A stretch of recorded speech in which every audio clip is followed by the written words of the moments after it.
ధరణీగర్భ సంభూతం విద్యుత్కాంచన సన్నిభం కుమారం శక్తిహస్తంచ మంగళం ప్రణమామ్యహం. పూజా ఛానల్ ప్రేక్షకులకు విశ్వావసునామ సంవత్సర ఉగాది శుభాకాంక్షలతో 12 రాశులలో 6వ రాశి అయినటువంటి కన్యారాశి యొక్క ఫలితాలు ఏ విధంగా ఉండబోతూ ఉన్నాయి, కన్యారాశి జాతకులు ఎటువంటి సూచనలు తీసుకోవాలి, మరి ఎటువంటి పనులు చేయాలనే విషయాన్ని మనం చర్చించుకుందాం. కన్యారాశిలో ముఖ్యంగా ఉత్తర, హస్త, చిత్త 2 పాదాలు నక్షత్రాలుగా ఉంటూ ఉంటాయి. అయితే ఈ కన్యారాశిలో టో, పా, పి, పు, షం, నా, ఠా, పే, పో అనే అక్షరాలతో పేర్లు ఉంటూ ఉంటాయి. అయితే కన్యారాశి జాతకులకు ఈ సంవత్సరం ఆదాయం 14, ఖర్చు 2. ఆర్థికపరమైనటువంటి ఇబ్బందులు కన్యారాశి వారికి లేవు.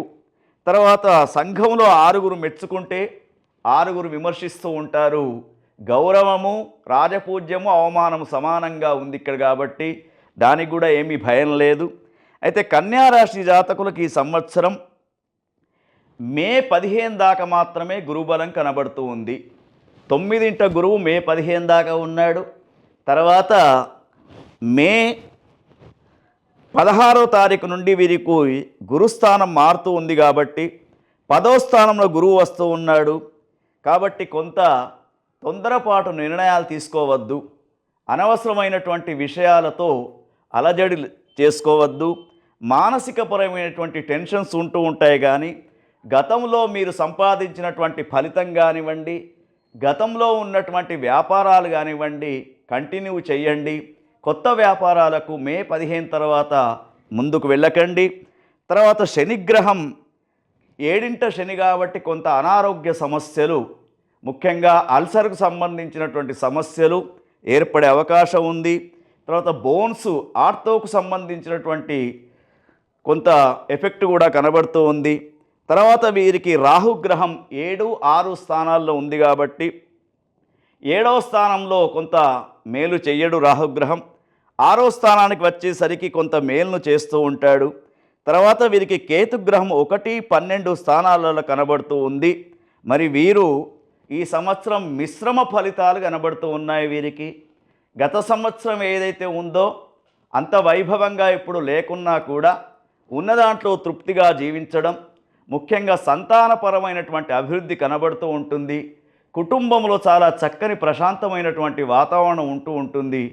ప్రయాణాలు చేసేటప్పుడు కొంత జాగ్రత్తగా ఉండాలి.